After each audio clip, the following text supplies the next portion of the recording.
Bonsoir, bienvenue à cet autre épisode de la télé d'ici sur ANCI que vous suivez naturellement du lundi au vendredi à 18h30 en clair et sans décodeur. On a deux invités ce soir. Pour l'actualité, il y a quelques jours, on a annoncé la découverte d'un gisement de coltan dans la région d'Issia. On est dans le centre-ouest de la Côte d'Ivoire. C'est un minerai qui est très précieux, notamment dans la fabrication des équipements électroniques. Ça, on le sait. C'est d'ailleurs la seule chose qu'on sait. Qu'est-ce qui va changer dans la vie des Ivoiriens? Je n'en sais absolument rien. Et comme on colle à l'actualité et comme notre devoir, c'est de vous apporter l'information juste, la vraie, la pertinente, on a en plateau avec beaucoup de plaisir ce soir Daniel Kakou, c'est le directeur de la cartographie et de la prospection géologique. Avec lui, on va essayer donc d'en savoir un peu plus dans le détail, évidemment, sur cette actualité qui ne manquera pas, évidemment, de susciter beaucoup d'intérêt et de commentaires. L'autre invité, c'est Stéphane Yénéa. Peut-être inconnu au chapitre, mais si je vous dis Jules Yénéa, il est certainement connu d'une certaine génération d'Ivoiriens, puisqu'il est le premier ministre des Affaires culturelles post-indépendance de Côte d'Ivoire.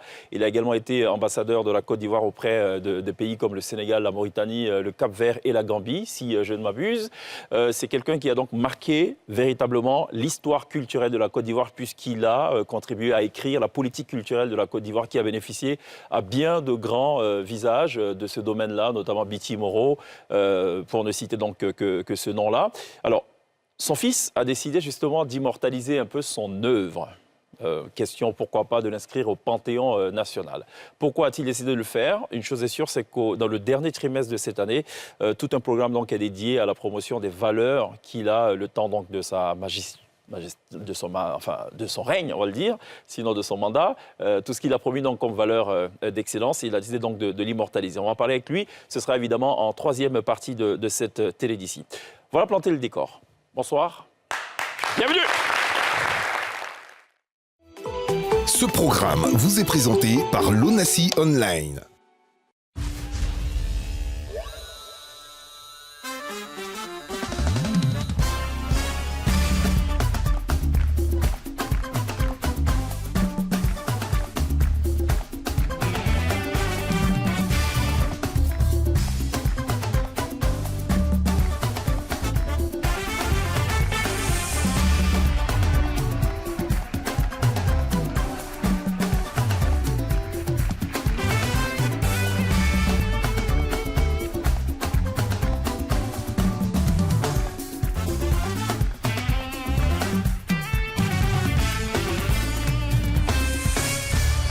Toujours très bien de nous rejoindre dans la télé d'ici sur ANCI du lundi au vendredi dès 18h30 pour aborder des sujets qui vous intéressent et pour surtout s'accoler à l'actualité. L'actualité majeure, économique certainement, de ces derniers jours, c'est évidemment la découverte de ce gisement de coltan à Issia, dans le centre-ouest de la Côte d'Ivoire.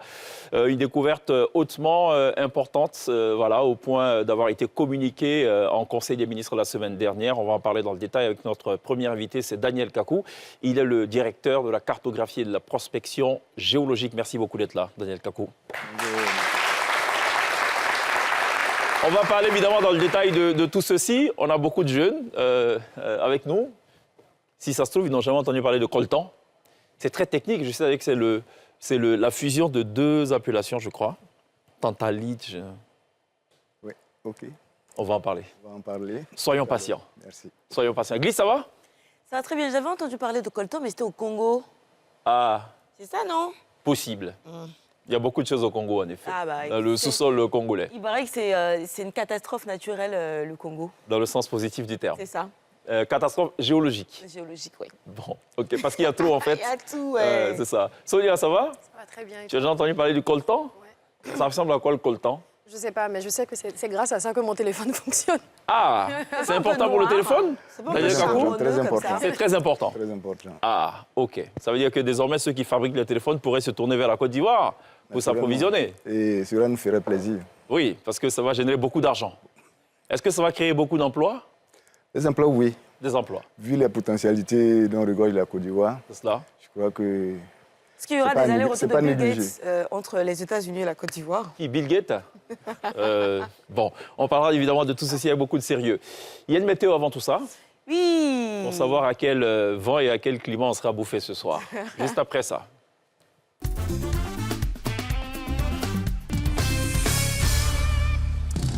On est le 3 juin, c'est ça? ça? Le 3 juin, ça correspond à une date spéciale dans le monde. Je sais pas, vous le saviez peut-être pas. Mais le 3 juin, c'est la journée mondiale de la bicyclette. C'est pas une blague, c'est vrai. Cette journée existe depuis le 23 avril 2018. Elle a été décernée ou sinon décrétée par l'organisation l'ONU. Voilà.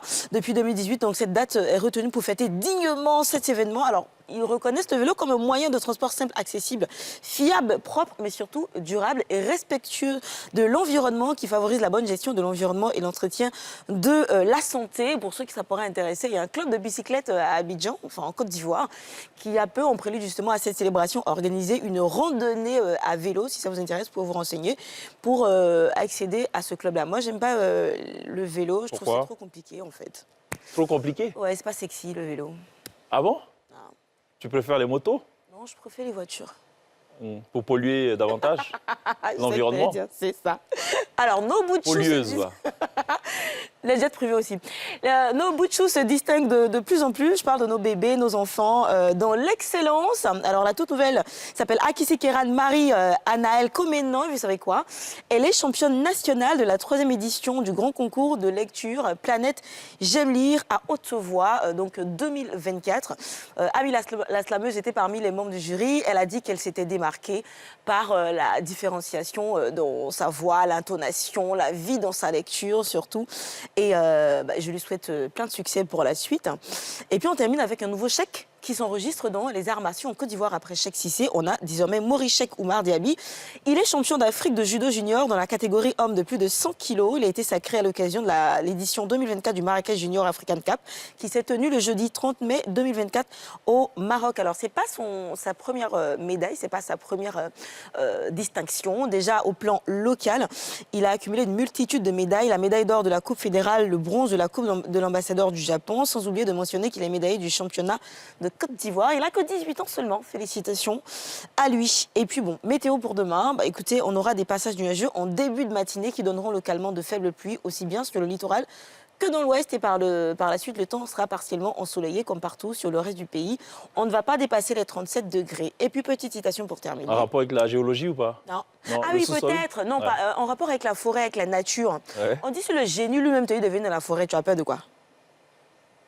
Merci beaucoup, Clis. Ah oui, bien sûr. Merci. OK. On en apprend beaucoup. Au fil des jours. Il est venu d'un coltan. Tu as peur de quoi? Ça change les choses. Oui, mais qu'est-ce qu'il demande en retour? Le génie. Je sais pas. Parce que le coltan, c'est pas, ça coupe pas la rue. Et on te propose comme ça gentiment, allez, viens chercher du coltan. D'ailleurs, un individu ferait rien avec du coltan. Il n'a pas la capacité de l'utiliser, de transformer. Non, c'est Pas comme l'or. Non, Tu peux c'est pas pas aller comme vendre. l'or. Non, l'usage n'est pas habituel. Ouais, Et c'est dans les industries. absolument. Donc, glisse ton génie, il peut rester Demande là. combien de kilos il te donne. On n'a pas besoin de son coltan, à ton génie. Je vais parler d'un autre sujet d'actualité, c'est la délocalisation du parc à bétail. Ça a évidemment été l'actualité majeure ce week-end écoulé. Décision évidemment du district d'Abidjan. Alors je me fais fort donc de vous lire ce communiqué qui a plutôt bien circulé, je pense.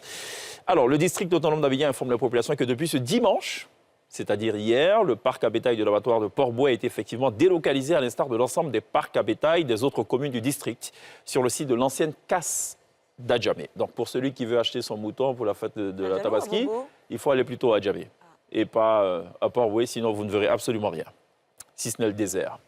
C'est vrai que le bétail, dans le désert, il y a... Non, mais c'est pas ça. On pourra toujours manger, tu sais, goûter. Pas là-bas. Si, oui, non.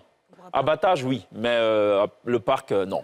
Pour le parcage, absolument pas. En conséquence, donc, pour tout achat de bovins, d'ovins et de caprins sur le territoire du district autonome d'Abidjan, les populations sont invitées à se rendre sur ce nouveau site, désormais le seul dédié au parcage et à la vente de bétail. Et par la même occasion, le district tient à rassurer que toutes les mesures ont été prises pour garantir la sécurité des personnes, des biens et des transactions avant, pendant et après la fête de la Tabaski. Donc ce n'est pas une décision ponctuelle. Par ailleurs, le district autonome d'Abidjan voudrait préciser que le centre commercial et la salle d'abattage de l'abattoir de Port-Bouet restent opérationnels à leur emplacement actuel et feront prochainement l'objet d'une opération d'assainissement afin d'améliorer le bien-être et le confort des acteurs de la filière, des consommateurs et des populations environnantes. Enfin, le district autonome d'Abidjan tient à remercier l'ensemble des acteurs de la filière pour leur contribution lors des rencontres d'échange et leur coopération effective dans la mise en œuvre de l'opération de délocalisation des parcs à bétail sur un site unique. Le district associe à ces remerciements les populations d'Abidjan, en particulier celles de Port-Bouët, pour le civisme et le sang-froid dont elles ont fait preuve le samedi. Bon, je ne sais pas si c'est sans lors foi. des événements, C'est très peu. lors des événements qui ont émaillé la délocalisation du parc à bétail ok. de Port-Bouët. D'accord, ok. Les Nous parlons du habitants- parc à bétail, Non, non, pas les- les habitants du quartier attenant. Non, les habitants m'ont rien. Oui, c'est ce que dit le communiqué, Ah, bon, ok. signé C'est vrai d'ailleurs que les de habitants, c'est vrai. Ils la sont direction contents. de l'information. Ils sont plutôt contents. Parce que quand la Tabaski arrive, c'est Ouais. vrai que là-bas, là, c'est un vrai... Je ne suis pas certain qu'ils soient tous contents. Ah ouais, un vrai casse Ah ben, mais sinon, s'ils il n'y ont- aurait pas non, eu d'échange. Non, ils ont laissé le coin où on peut aller manger, goûter, là. Oui, C'est ce que mais ce n'était j'entends, pas donc ça le va. problème, c'est que le quartier attenant a été finalement, je ne dirais pas démoli, c'est pas gentil. À casser. Je ne dirais pas rasé non plus. Bon, disons qu'on leur a demandé de partir. Ah. Oui, c'est ce qui a créé donc ces Après, le échauffourées-là. métro doit passer par là, non, je pense, non. Un truc comme ça. Mais il y a aussi le grand projet, enfin on en parle peu, mais il y a le fameux projet Aérocité, qui consiste donc à redesigner toute la zone sud, en partant du carrefour Solibra jusqu'à l'aéroport. Voilà. Et le rond-point Aquaba et tout avec cela les rentre travaux, donc dans l'embellissement de cette zone-là. Ce n'est pas très surprenant. Bon, ce n'est pas la version officielle, c'est moi qui le dis, et ça n'engage que moi, bien sûr. Merci de m'avoir suivi. Important à savoir, très cher, on a une autre info Oui, oui, avant oui. de parler un peu coltan, Oui. juste après ça.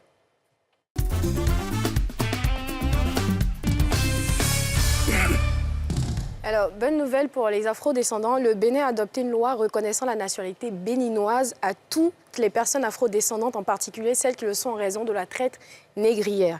Donc, ce projet de loi a été validé en Conseil des ministres le 8 mai 2024 par le gouvernement Talon et il vise à permettre à tous les afro-descendants de renouer avec leur terre d'origine parce que selon le gouvernement béninois, la plupart des afro-descendants souhaitent renouer un lien avec leur royaume d'origine ou à défaut avec les républiques qui les ont remplacés. Donc le 22 mai, le président Talon était au Brésil. Il a aussi refait son discours aux Brésiliens, leur disant que cette loi offre la nationalité béninoise et le passeport à tous les afro-descendants qui en feront la demande. Alors, comment on prouve qu'on est afro-descendant? Est considérée comme afro-descendant toute personne ayant, selon sa généalogie, un ascendant africain de l'Afrique subsaharienne, déporté hors d'Afrique dans le cadre de la traite négrière. La preuve de l'afro-descendance peut être apportée par le demandeur à travers des documents d'état civil officiels, des témoignages authentifiés, un test ADN réalisé dans une structure agréée au Bénin ou tout autre moyen technique ou scientifique. Alors, pour l'instant, la loi n'a pas encore été adoptée à l'Assemblée nationale, mais si elle est adoptée, les personnes répondant aux critères définis pourront obtenir la nationalité béninoise qui va leur conférer tous les droits et obligations d'un béninois, sauf les droits politiques et l'accès à la fonction publique béninoise. Il ne perd pas le Nord, hein. Il est concentré, Monsieur Talon. Alors, cette initiative, bien sûr, ça a été salué par les afro-descendants qui ont envie de revenir en Afrique. Beaucoup de personnes ont félicité, mais l'opposition est quand même sceptique. Et il y a un député qui a quand même, le 28 mai dernier, posé quelques questions au gouvernement Talon, comme de savoir quel est le fondement juridique et les modalités pratiques de cette loi, mais surtout de connaître déjà depuis la mise en vigueur de cette loi, combien d'afro-descendants ont demandé à avoir la nationalité. Ensuite, eux, ils pourront faire l'étude. Pour rappel, le Bénin est l'un des rares pays africains où tous les Africains peuvent aller sans visa depuis 2016. Et avec cette loi, ils rentrent bien dans le cadre de l'Union africaine qui reconnaît désormais la diaspora comme la 6e région d'Afrique. Donc, je trouve que c'est bien, moi, je trouve. La Côte d'Ivoire, on pourrait créer quelque chose au lieu de toujours introniser les gens juste chez les Agnis. Quand Michael Jackson avait peut-être qu'il est bêté, mais ils l'ont donné aux Agnis. Donc, on leur donne la nationalité ivoirienne un coup. Donc, C'est ça le sujet. Hein. C'était ça le sujet important à savoir. D'accord. Merci beaucoup, Sonia. Michael Jackson est désormais bêté. Ouais, C'est ce qu'on qui sait, retient. en vrai. Hmm? En vrai. Ah, qui c'est? Ah, c'est Non, sous la forme tu- interrogative. Il n'était pas à Agny, lui. Non, C'est Sonia ça, a non, décidé tu sais, que c'est par accident qu'il était à Nice, Non, sinon mais tu il est sais, comme bêté. en c'est fait. eux qui intronisent, mais en vrai, si on lui donnait la nationalité, qu'on lui donnait tous les plans, on aurait pu. Si on lui proposait de choisir, il aurait Les choisi plats, d'être le bêté, c'est ça? évidemment. Quand on n'est pas bêté, on est américain. Quand tu n'es pas américain, tu es bêté. Ah, je comprends. OK. Merci encore pour ce complément d'information. On va parler d'un sujet qui est universel. C'est le coltan, justement. C'est quoi le coltan, Daniel Kakou? Merci bien. Je voudrais, avant tout propos, que vous me permettiez de m'acquitter d'un devoir, celui Nous disons un peu de coltan. d'exprimer ma reconnaissance et ma gratitude à Monsieur le ministre des Mines, du Pétrole et de l'Énergie, M. Mamadou Sangafoa Koulibaly, qui a permis que je sois sur ce plateau pour parler de la découverte du gisement coltan dans le département d'Issia. C'est cela. Vraiment, c'est tout un honneur. Pour revenir à la question, le coltan, comme vous l'avez dit tout à l'heure, c'est un minerai. Un minerai qui a une couleur noire ou rouge, brun-rouge, formé de 2 minéraux.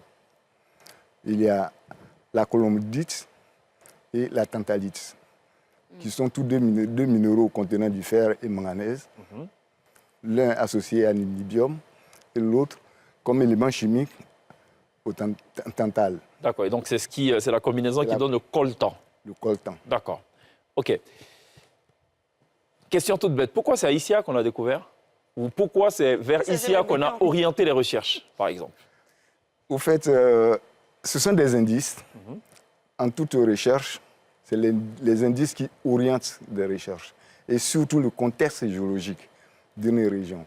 Donc à Issia, vu la présence de cassitérite, disons une roche qui est, disons, idéale pour la minéralisation en coltan, les études sont menées là-bas. Et voilà la suite, la découverte. Qui a mené les études? Est-ce la SODEMI, donc l'État de Côte d'Ivoire, au sens des privés? Parce que c'est important. Oui, c'est très important. Il faut dire que, disons, l'indice existe depuis longtemps. L'indice a été découvert, mais les études ont été menées par la SODEMI, à qui l'État a octroyé un permis de recherche. D'accord. Donc la SODEMI, avec les techniciens de la SODEMI, les recherches ont été menées jusqu'à la découverte de ce gisement. Et ça consiste en quoi la Bien recherche? sûr, c'est avec des partenaires, pardon. Et ça consiste en quoi les recherches? En fait, on creuse, je sais pas moi, il y a un appareil, comment ça se passe? Bon, il y a plusieurs types. En fonction de ce que nous cherchons, on adopte une méthode. C'est une méthodologie de recherche. Dans un premier temps, on voit les roches, on les examine, on les analyse. Si le résultat est probant, alors on fouille. S'il y a lieu de fouiller, on fouille jusqu'à ce qu'on traverse toute la minéralisation. Donc c'est une question de méthodologie, de méthode de recherche. Est-ce que toute région qui ressemble géographiquement parlant, donc du point de vue de la végétation, à Issia est susceptible d'abriter du coltan? Pas forcément. Pas forcément. Pas forcément, parce qu'on peut avoir la végétation, c'est vrai, on peut avoir la formation, c'est vrai, mais il y a l'enrichissement de l'élément chimique. L'enrichissement, on peut avoir du granit. Le granit, on peut avoir certains éléments chimiques à l'intérieur, mais ce granit peut se retrouver quelque part où il n'y a pas ça. Donc c'est une question de concentration d'éléments chimiques dans une roche. On a découvert quelle quantité de coltan? Parce que pour qu'on l'annonce en Conseil des ministres et qu'on demande tout de suite à la SODEMI de prendre des parts dans une société privée, lycée pour ne pas la citer, c'est que le jeu en vaut vraiment la chandelle. Oui, il faut le dire que dans un premier temps, il faut indiquer que ce gisement qui sera l'exploitation industrielle est la première en Afrique du Sud, en Afrique de l'Ouest. La première en Afrique de l'Ouest. En Afrique de l'Ouest. D'accord. C'est vrai, ça existe, vous l'avez dit tantôt, en République démocratique du Congo, au Rwanda, mais en Côte d'Ivoire, dans la sous-région, c'est la toute première. C'est la première, disons le premier gisement qui connaîtra une exploitation industrielle. C'est quoi la qualité? Parce que je comprends. Mais déjà la quantité. La quantité. Ouais. Est-ce qu'on peut déjà se projeter sur la quantité? Pour l'heure, disons que les études continuent, mais pour l'heure, ce qui a été découvert, on a une réserve de près de 300 tonnes de réserve. Ah bon? Ce qui n'est pas négligeable, pour ne pas dire autre chose. Non, mais c'est pas négligeable. Par rapport à la qualité? La qualité, parce que vous avez dit qu'il y en a de brun, de vert, et est-ce que c'est plus précieux? Enfin, je veux dire, la qualité est supérieure à celle qu'on connaît et tout, en fait, pour la Côte d'Ivoire. Est-ce que de la couleur dépend la qualité? Oui. De la couleur dépend la qualité, mais ce qui est bien de savoir, c'est que déjà, ce sont les propriétés, les caractéristiques physiques de l'élément chimique qui est dans le coltan qui est intéressante. Oui. Le tantal, par exemple, a une grande résistance à la corrosion et aussi à la chaleur. Donc, ce sont ces éléments qu'on utilise, par exemple, pour fabriquer, je dirais même des condensateurs dans les téléphones portables. dans les ordinateurs. Donc, il y a une grande résistance à la chaleur et à la corrosion. D'accord. Moi, ce que je voulais... C'est surtout cette qualité qui confère à ce minéral, disons à ce minerai, son caractère précieux. Caractère précieux. Et prisé. Est-ce qu'on a déjà des clients? Parce que justement, avec ce qui se passe au Congo, je sais que beaucoup d'industriels avaient décidé de partir plutôt dans du recyclage pour ne plus avoir à aller chercher dans les terres en Afrique à cause de tout ce qui se passe. Est-ce que nous, on sait déjà qui sont nos preneurs? Bon, concernant les preneurs, c'est prisé. Quand on parle même d'un minéral qui est prisé, d'un élément qui est prisé, c'est-à-dire qu'il y a beaucoup de demandes. Ça, c'est un. Et surtout que son caractère stratégique et son utilisation vaut la peine. Donc les gens viendront chercher. Les clients, il y en a. Okay. Il y en a. D'accord. On va parler, évidemment, tout ceci ne se fait pas, enfin, j'imagine que tout ceci ne se fait pas sans quand même déranger Mère Nature. On va parler peut-être de l'impact environnemental. Ce sera juste après la pub et évidemment revenir sur aussi ce potentiel. Ce que ça va apporter finalement à la Côte d'Ivoire et ce que ça va apporter aussi aux Ivoiriens qui nous regardent. Ils entendent parler de coltan pour la première fois pour la plupart d'entre eux. Qu'est-ce qu'ils gagnent directement ou indirectement? Bon, Sonia, vous pouvez acheter des téléphones moins chers. Gratuitement quand même. Ah, distribuer gratuitement un téléphone. Bon, on fabrique pas de téléphone ici, ça va être compliqué. Parlons-en après la pub, s'il vous plaît. À tout de suite.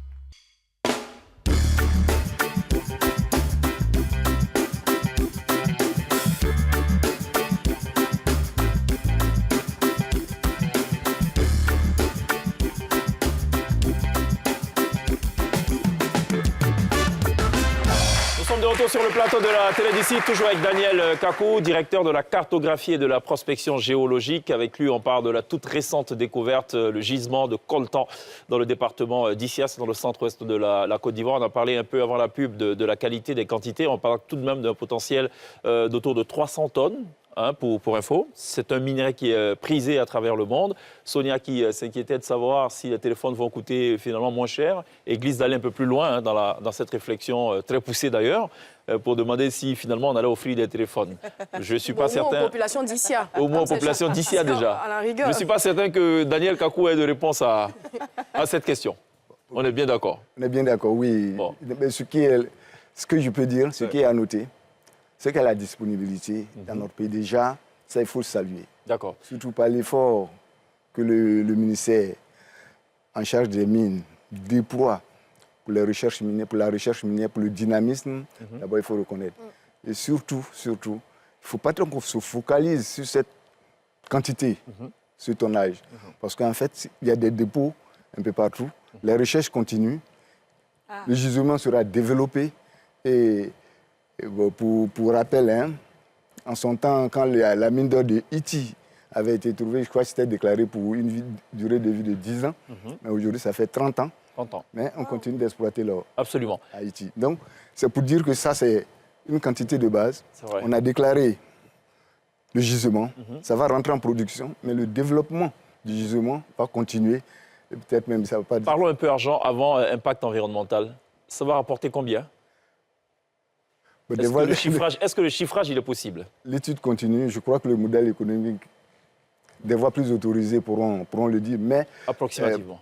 Approximativement. Le temps de recevoir la voie autorisée pour nous donner le montant kilo de coltan, précis. Ça coûte combien? C'est acheté à combien? Actuellement, le kilo de coltan, c'est dans les environs de 200 000 le kilo. 200 000 le kilo. Français, OK. multiplié par... Bon, donc la tonne, c'est 200 millions. On a 300 tonnes, potentiellement. Faites le calcul. Donc 200 millions fois 300. J'ai une question par rapport à ça. Pourquoi est-ce qu'il faut qu'on vende, en fait? Pourquoi nous, on n'utilise pas? Et justement, on pourrait, parce qu'on est tout de suite tourné vers l'extérieur. C'est surtout l'industrie. Par exemple, je donnerai un exemple. Le tantal, qui est un élément essentiel du coltan, qui a une grande résistance à la chaleur et la corrosion, rentre dans les alliages d'acier. OK. Si nous avons des industries qui fabriquent de l'acier, on peut l'utiliser dans ces Absolument. formations. D'accord. Donc, on pourrait avoir de la clientèle au plan local. Au plan local, D'accord. Mais on ne se ferme pas, évidemment, puisque les premiers acheteurs viennent de l'étranger. naturellement. Ouais. On ne fabrique pas de téléphone ici pour l'instant, très cher Glisse. Mais justement, Donc, déjà, le voici projet la raison. d'offrir des téléphones gratuitement ici, il faut oublier. Ça a plusieurs usages. Ça a plusieurs usages. C'est pas forcément pour, je veux Les dire, appareils. uniquement Bien pour sûr. les appareils téléphoniques et autres. Ça rentre même dans l'aéronautique. OK. Oui. D'accord. Ah, construire des avions et tout ça. Mais on a une compagnie nationale. on va Impact dire- environnemental. Quand on entend gisement, on a peur tout de suite. On se Malheureusement. dit mine, on va tout casser, on va tout détruire. On voit des Des trous gros partout, camions qui arrivent, du gravat un peu partout. Les pauvres arbres vont souffrir. Ne vous inquiétez pas, je crois qu'en toute mine, puisque c'est à ciel ouvert, c'est à ciel ouvert, donc les dispositions sont prises, puisqu'il y a eu une étude d'impact environnemental et social pour remédier à ce désordre que l'exploitation va créer. Et il n'y a pas à s'inquiéter pour ça. Après l'exploitation, peut-être même au fur et à mesure que l'extraction se fait, il peut avoir, disons, il aura, disons, une réhabilitation qui se fait. Donc, pour une question de nature, je crois que c'est 47 km² que ça coûte pour le moment. Mais l'exploitation, c'est vrai, ça va dégrader. Je ne pense pas que... Est-ce va qu'on dégrader a... plus. Alors, une chose est de découvrir, une autre est évidemment de posséder des ressources humaines pour l'exploitation. Parce qu'on ne va pas constamment importer des ressources de l'étranger. D'ailleurs, à ce propos, j'annonce que lundi prochain, on recevra donc un expert du ministère toujours des Mines pour justement évoquer un pan assez important, celui de la formation pour ce qui est du domaine du pétrole. Ce sera lundi prochain. On parle du coltan. Est-ce qu'on a, du point de vue de l'expertise, est-ce qu'on a des ressources humaines? Merci bien. Je veux dire que faisons confiance à nos nationaux. Faisons confiance à nos nationaux. On a l'expertise. D'accord. Les études, par exemple, de la découverte du coltan à Issia ont été menées de bout en bout par des experts de la SODEMI, qui sont des nationaux. C'est vrai, on a besoin d'appui de l'extérieur, mais je crois que sur le plan local, il y a de l'expertise pour la recherche minière, quelle que soit la ressource minière, la ressource minérale, on a de l'expertise. D'accord. On a également des entreprises privées comme publiques. On n'a pas Le de droit problème à ce ivoirien, niveau. oui. Le droit ivoirien. Oui. D'accord. Moi, je voulais parler niveau sécurité. On vient de découvrir une grosse mine comme ça, donc on sait qu'il y aura les braconniers, enfin, plutôt les pilleurs. Qu'est-ce qu'on fait? On s'associe avec les villageois pour protéger la mine. On envoie plus de policiers pour surveiller la mine. Qu'est-ce qu'on fait pour protéger d'abord les villageois et la mine? Des exploitants Les clandestins. exploitants clandestins, merci, c'était le terme que je Pour cherchais. l'or, on parle d'orpailleurs clandestins. Est-ce que dans le cas du coltan, on peut parler de... Le coltan, ça m'étonnerait qu'il y ait... C'est vrai? Pourtant, Oui. dans d'autres pays, les voisins pillent. Donc, est-ce qu'on est sûr que pour nous, voilà, c'est bien sécurisé? En fait, oui, on se compare. Vous voulez parler du Congo, Congo. là. Du Congo, sans citer. Disons qu'au Congo, l'exploitation se fait de manière artisanale. Aujourd'hui, en Côte d'Ivoire, je pourrais dire que l'exploitation, est-ce que vous avez entendu, même le mot coltan, quand vous entendez, ça vous est étranger. Oui, pour Ça l'instant. veut dire que l'exploitation du coltan de manière artisanale n'existe pas ici. Ce sont les sociétés qui viendront en faire. Au mieux, ce serait semi-industriel si on veut descendre un peu plus bas. D'accord. L'artisanat, en matière de coltan, ça n'existe pas. D'accord. Donc l'exploitation, Donc, ce côté, elle est maîtrisée, elle sera maîtrisée de bout en c'est bout. maîtrisé. Ok. Parlons un peu des créations d'emplois tout de même. Oui, On a une idée? ça va de soi. Et l'entreprise qui va venir d'abord pour l'exploitation et puis le traitement même du minerai, il va embaucher des locaux. Mais maintenant, disons, la proportion, ça, les études sont en cours parce qu'il va voir l'installation de l'usine, quel type de matériel faut pour l'extraction d'abord et pour le traitement, le processus pour pouvoir soutirer la substance utile. Je crois que les études sont en cours. D'accord. Alors, je sais plus généralement que la SODEMI a intensifié depuis quelque temps la recherche de minéraux qui sont utilisés justement dans la haute technologie. C'est une véritable priorité au niveau de la SODEMI. On peut en parler quand même brièvement? Oui, la SODEMI, même disons au niveau du ministère des Mines, du pétrole et de l'énergie, disons le dynamisme insufflé par le ministre Mamadou Sangafoua Koulibaly existe là. Et actuellement, je vais vous dire qu'il y a un comité qui va être mis en place bientôt pour la gestion rationnelle des minéraux dits critiques ou stratégiques. Donc, du coup, les Ivoiriens seront partie prenante pour la recherche et la découverte de ces minéraux que nous recherchons tous. Il faut dire que la Côte d'Ivoire a une bonne potentialité. Est-ce que vous avez un scoop pour nous? Est-ce qu'il y a un autre gisement de quelque chose d'autre qu'on va découvrir dans les semaines ou les mois à venir? Bon, attendons pour voir, sinon je crois qu'il y a des projets avancés, Ouais. des projets avancés surtout dans le domaine de l'or. Il y a des projets avancés et je peux même dire qu'il y a 10 projets avancés. Peut-être que d'ici le mois prochain, le mois passé, et le directeur général des mines et de la géologie était sur ce plateau Qui est justement avec nous ce soir. pour annoncer la découverte de la mine d'or de Koné, C'est cela? au nord. Il y en aura d'autres. Ok, Pour le moment, d'accord. patience. Je crois que On devrait investir dans l'or et dynamisme est lancé. Ouais. l'avenir nous... Il y a de bonnes nouvelles Il y a de bonnes au bout du nouvelles. tunnel. Au Oui, niveau- très cher. On a parlé d'or, donc elle est Non, je soudainement disais intéressée. qu'en plus du café, du cacao et puis de l'éveil, on devrait peut-être investir aussi dans l'or et le coltan. Investir. Qui doit investir? Voilà. Non, est-ce qu'on peut investir? Monsieur, tout le monde pourrait investir dans l'or ou le coltan? Oui, tout le monde. Comment on fait? On prend des le parts monde. dans la Sodémie? Actuellement, Qu'est-ce qu'on fait? le code minier, hein, la loi minière, disons, le permet. Individuellement, vous pouvez demander des autorisations d'exploitation artisanale d'or. Ok. Oui, c'est vrai. Et je pense qu'on ne donne pas. Mais il faut dire que c'est une réalité. C'est C'est l'argent qu'on va une dépenser. réalité. Quels sont les critères? La dame, par exemple, Lys, là, décide tout de suite d'aller faire aussi ses recherches de Le coltan. coltan. Est-ce qu'elle est éligible? Elle est éligible. Ah bon? Elle est éligible. Bon, dans le domaine du coltan, je veux dire C'est que encore compliqué. moi, même si elle me demande en tant que spécialiste, je ne vais pas la conseiller d'aller chercher du coltan. Ah, vous Pourquoi? voulez pas mon bonheur? Comment ça? Ah, d'accord. Ok, excusez-moi. Vous pouvez le faire, mais je veux dire Ouais. que Ça demande de gros moyens, c'est ça? Ou- ça demande de gros moyens. Et puis, c'est plus facile parce que d'aller dans l'alluvion, quand on veut faire de l'artisanat, puisque là, artisanalement, on peut Utiliser. avoir notre produit par des procédés simples que d'aller jusqu'à des procédés physico-chimiques. Ok. C'est surtout ça. D'accord. Vous pouvez avoir le coltan, vous allez le broyer, laver, tout et tout, mais comment? Quel procédé? Le procédé pour sortir la substance utile, c'est là. Ah, c'est Évidemment. ça le truc. Donc, on a des niveaux industriels, évidemment, avec des moyens colossaux. Ok. Ça va de soi. Quand c'est prisé, généralement, ouais. C'est compliqué. Ok, c'est Est-ce compliqué. qu'il On a y a compris. d'autres minéraux Ça, qu'on c'est- pourrait découvrir en Côte d'Ivoire, au-delà du coltan et tout? Il a dit qu'il y a de bonnes nouvelles qui arrivent à ce propos. Il y a du manganèse déjà qui est exploité en Côte d'Ivoire. Ok. Il y a du manganèse à Bondoukou.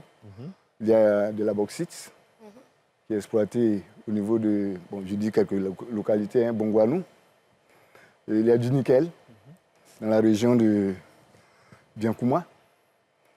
Et en tout cas, il y a C'est beaucoup à l'ouest, hein, c'est bien. des substances minérales et ressources minérales en Côte d'Ivoire, on a eu près d'une cinquantaine. D'accord, très bien. On va Ça, parler... c'est sous forme d'indices Ouais, qu'on on les a vus. Maintenant, il faut approfondir les études c'est cela. pour voir la réserve D'accord. et savoir si c'est exploitable. Ok, très bien. On va parler d'une autre actualité, elle est sportive, celle-là. C'est évidemment le sacre du plus grand club À au la monde. Marie.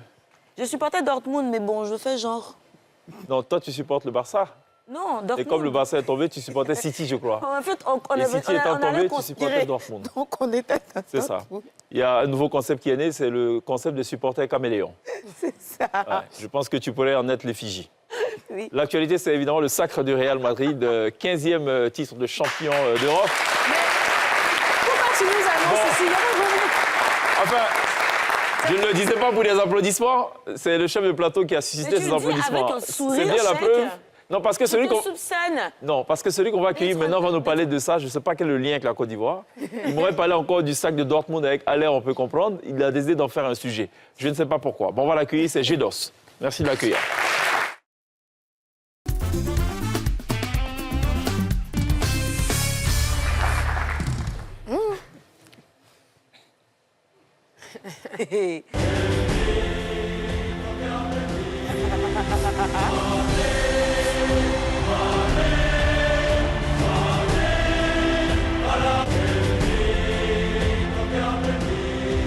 Voilà, merci beaucoup. Merci beaucoup, chers amis. Voilà.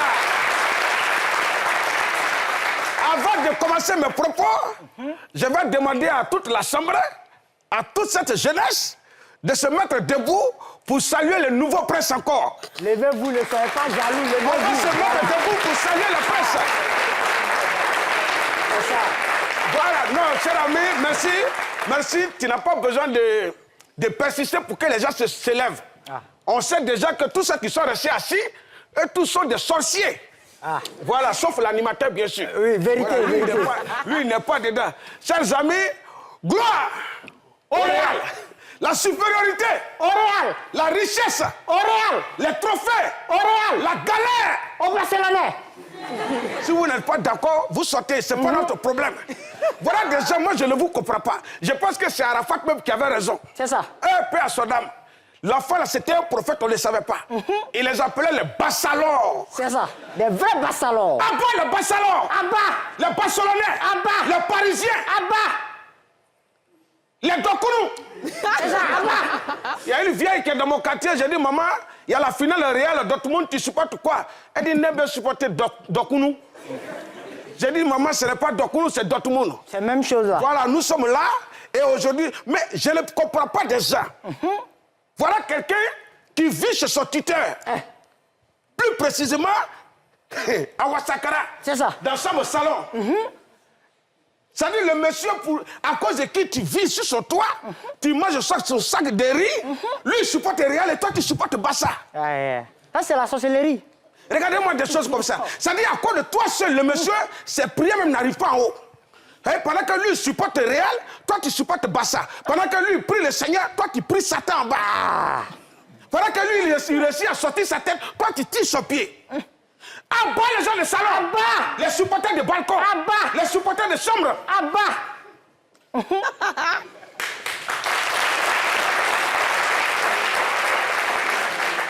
je ne comprends pas déjà. La dernière fois, il y a un enfant qui est venu me voir, avant-hier là. Il pleure, il me voit. J'ai dit, petit, il y a quoi? Il dit, papa, je danse. C'est mon papa qui a mis mes bagages dehors. J'ai dit, petit, allons voir ton papa. On arrive là-bas, je vois un papa en réel qui est assis dans son salon. J'ai dit, ça au moins, on peut s'attendre.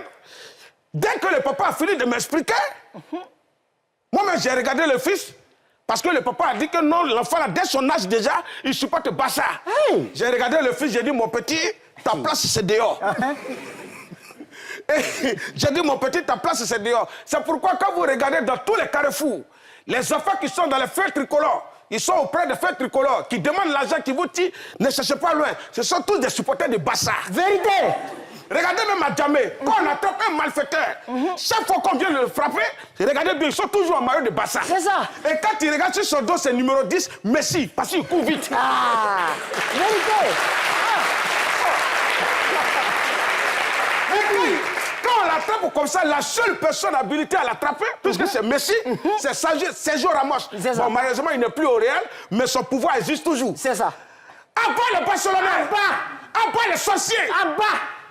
Et l'enfant, lui, il est pire. C'est-à-dire, en plus de supporter Barça, il supporte aussi Africa.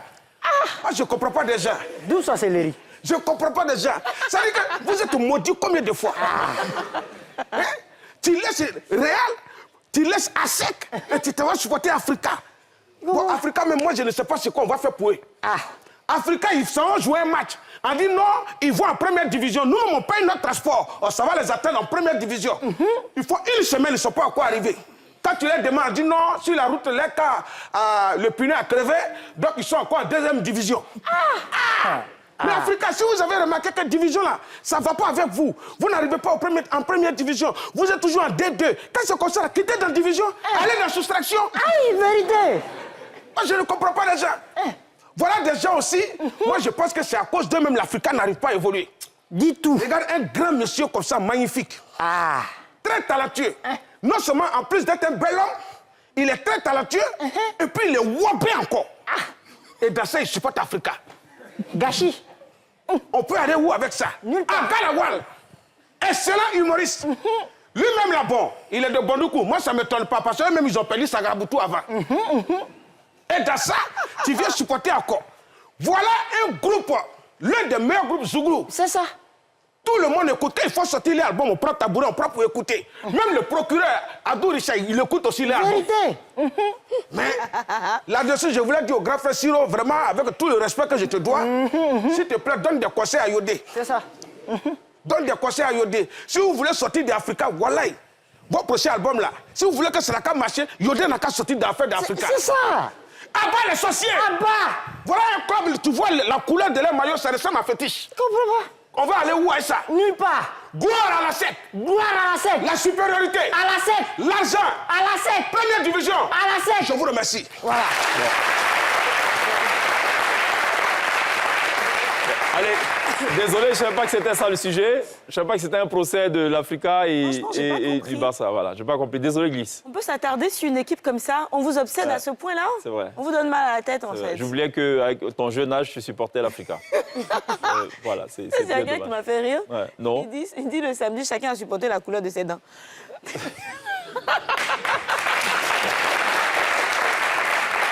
Et voilà. Qu'est-ce que j'ai fait, Sonia? On fait couleur dedans et je vois qu'elle fait. Je voulais m'assurer que...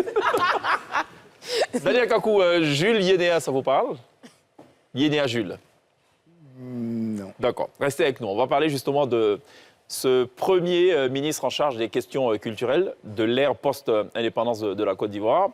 C'est un grand homme d'État qui a également été ambassadeur dans 4 pays de la sous-région, dont le Sénégal. Une fondation créée par son fils, sinon l'un de ses fils, Stéphane Yénéa, vise justement à promouvoir les valeurs d'excellence dont il était évidemment, auxquelles il était attaché. On va en parler dans quelques instants avec un gros projet derrière. Ce sera dans quelques instants, juste après la pub. À tout de suite.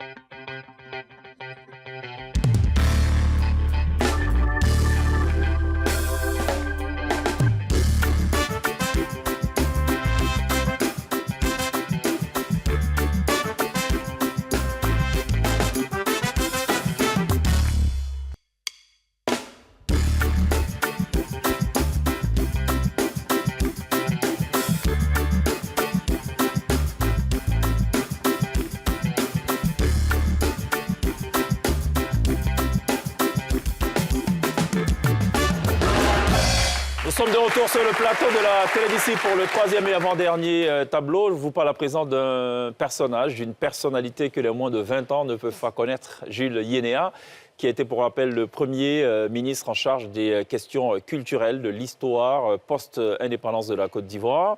Il a d'ailleurs contribué à écrire la politique culturelle de la Côte d'Ivoire. Il a par ailleurs été doyen des ambassadeurs, ambassadeur de la Côte d'Ivoire au Sénégal, en Gambie, en Mauritanie et au Cap-Vert. C'est un personnage clé de l'histoire de la Côte d'Ivoire. Chose surprenante, bien d'Ivoiriens ignorent justement son œuvre, voire son passage justement à la tête de ce ministère-là. Et c'est à juste raison que l'un de ses fils, Stéphane Yénéa, a décidé d'immortaliser son action, de mettre sur pied une fondation et d'initier une série d'actions qui devraient voir le jour dans le dernier trimestre de cette année 2024. Stéphane Yénéa, merci beaucoup d'être là. Merci de nous recevoir. Pourquoi il est si peu connu, Jules Yénéa? J'ai posé la question à Kakou Daniel, qui est le directeur de la cartographie et de la prospection géologique, justement, qui n'est pas vieux, qui n'est pas jeune, mais qui ignore qui est Jules Yénéa. Comment ça s'explique, ça? Déjà, merci de me recevoir, Cheikh Ivan, merci. Peut-être parce qu'il aimait travailler dans l'ombre, sans doute. Il faut dire que moi, c'est à l'issue d'un événement tragique que j'ai connu Jules Yénéa, le technocrate. L'incendie du domicile familial. Exactement, voilà, qui est arrivé en 2020. Et j'ai été le premier à rentrer dans la maison après que le feu ait été éteint. Et son bureau, en fait, depuis son décès, était resté intact. D'accord. C'était quelqu'un de très méticuleux qui avait ses discours, ses œuvres de l'esprit qui étaient très bien rangés. Et par la grâce de Dieu, il y a quelques archives que j'ai pu récupérer. Et c'est en les découvrant, ces archives-là, que je découvrais une autre facette de mon père. Ça veut dire que le fils ignorait la dimension du père. Exactement. Pourquoi? Parce que je suis le benjamin de la famille. Donc toute la période où il a été secrétaire d'État aux affaires culturelles et ministre de la Culture, je n'étais pas encore né. Moi, je suis né à Dakar, 3 ans après qu'il soit arrivé au Sénégal, après qu'il ait présenté ses lettres de créance au président Léopold Léopold Sédar Sédar Senghor. Voilà. C'est cela. Donc, étant petit, pendant 20 ans, en tant que doyen du corps diplomatique à Dakar, j'étais trop jeune pour pouvoir comprendre la dimension de mon père. Et c'est cet incendie-là qui me l'a fait découvrir, en fait. On va justement regarder cet extrait d'une bande-annonce qui est un documentaire réalisé justement par vous pour retracer le parcours de votre père. Ça dure un peu plus de 3 minutes, mais ça nous situe exactement sur l'ambition. On regarde.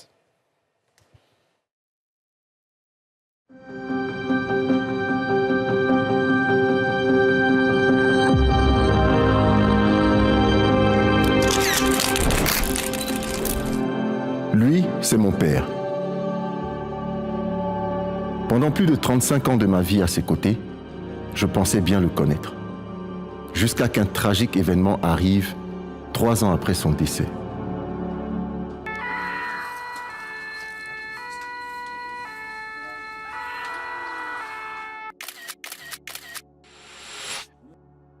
Du feu et des cendres, j'ai pu extraire des archives que je n'aurais jamais imaginé exister, retraçant la vie d'un homme extraordinaire.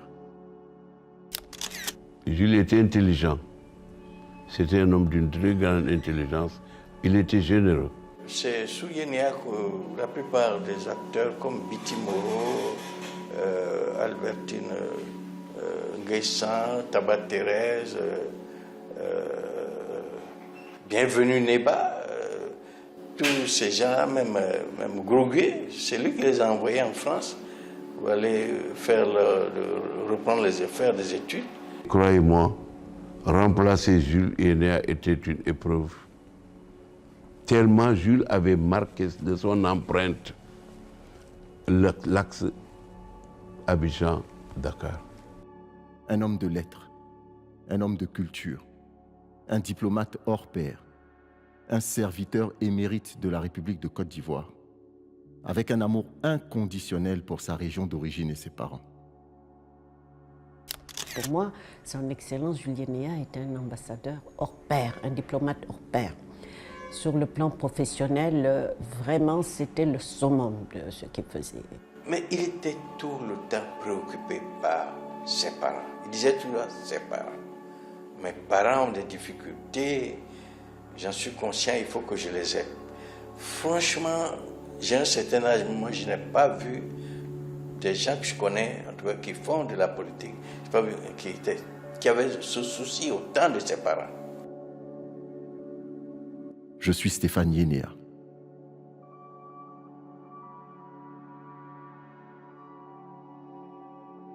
Bienvenue dans ce voyage à travers le temps qui vous fera découvrir un pan méconnu de l'histoire de la Côte d'Ivoire, raconté à travers la vie de son Excellence, Monsieur Jules Yénéa.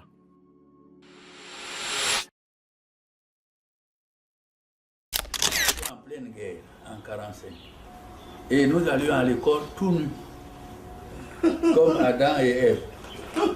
Même les filles. Conditions matérielles difficiles, conditions alimentaires difficiles. À l'école, il n'y avait pas de crayon ni de cahiers, tout était très très difficile.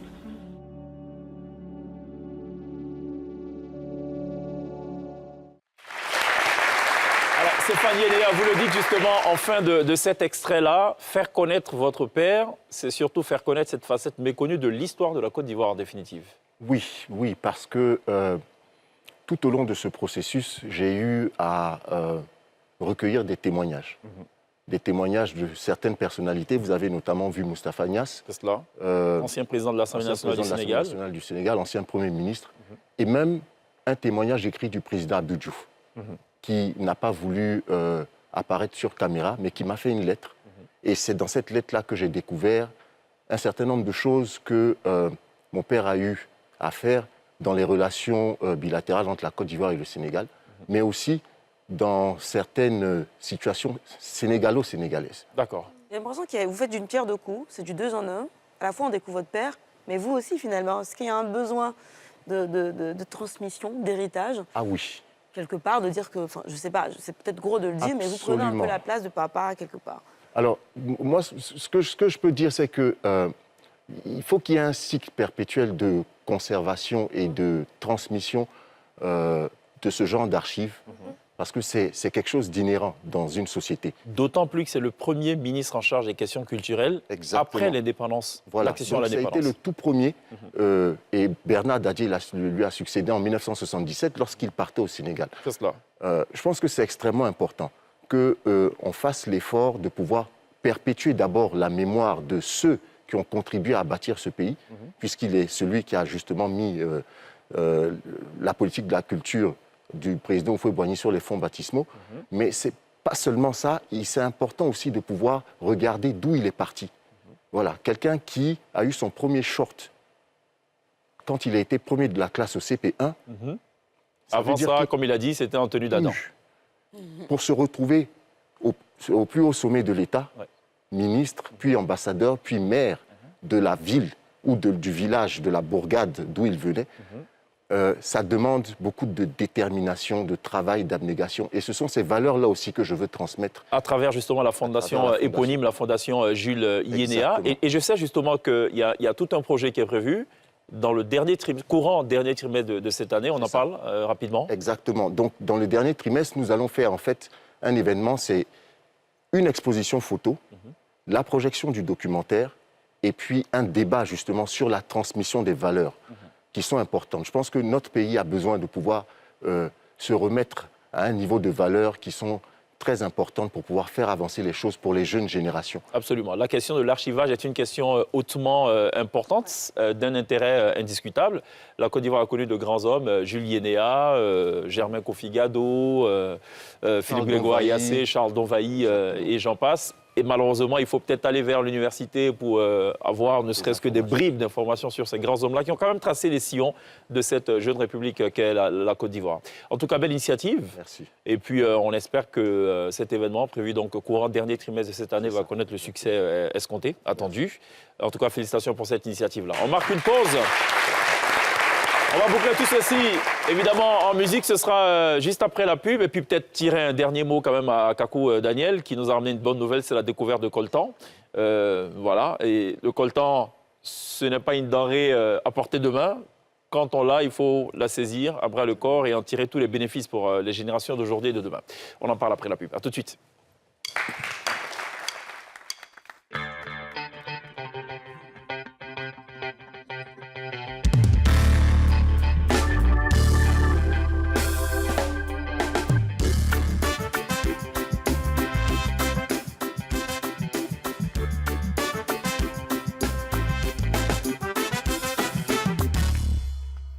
Nous sommes de retour sur le plateau de la télé d'ici. Daniel Kouakou, donc merci d'être passé nous apporter la bonne nouvelle. Et puis on espère que tout va bien se passer, que la Côte d'Ivoire a gagné beaucoup d'argent et beaucoup de clients pour ce coltan. Hein? Naturellement.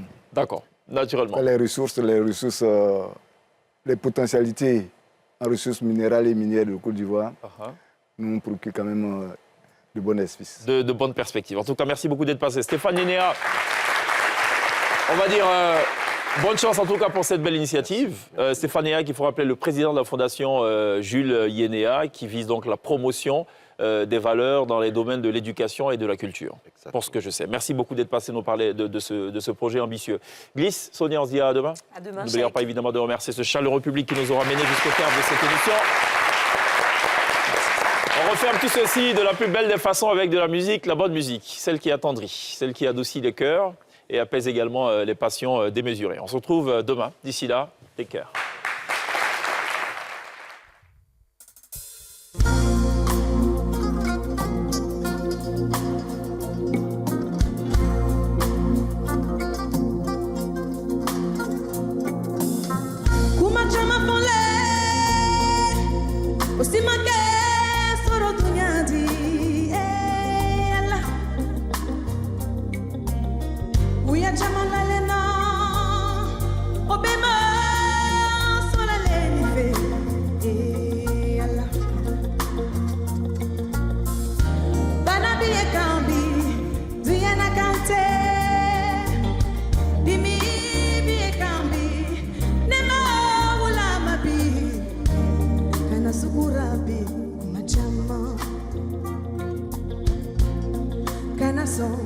Yes.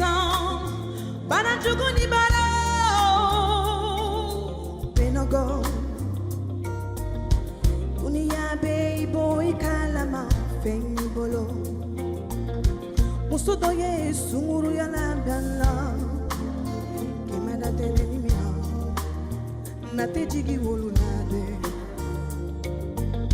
Nyegba Akamara lon fila la londo Nyasa ikulani nade Kemada nate mina Te jigi wolu la Jene bana tula Ate wolu labi Jene bana tula Jene bana tula Ate wolu labi Jene bana tula Jene bana tula Ate wolu labi Jene bana tula Jene bana tula Ate wolu labi Jene bana tula Eko jene yunde mesa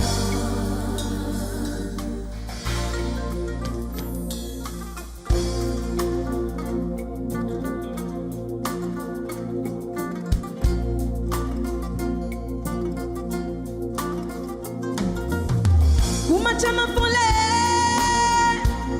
Usimake soro dunyadi Ela Uya chamala lena Obima soro leni fe Ela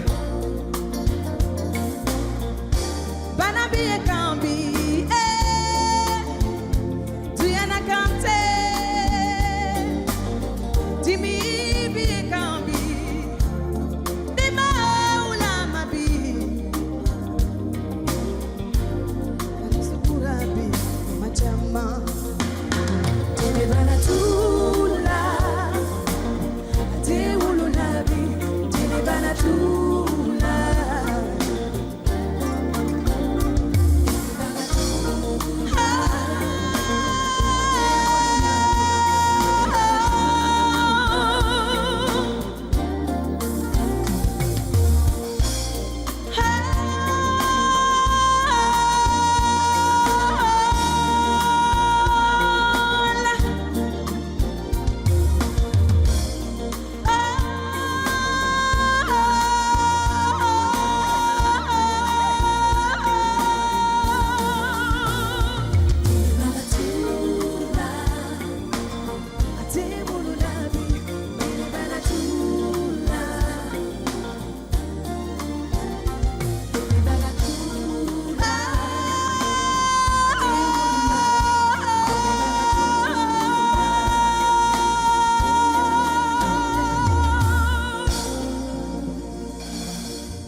Ce programme vous a été présenté par l'ONACI Online.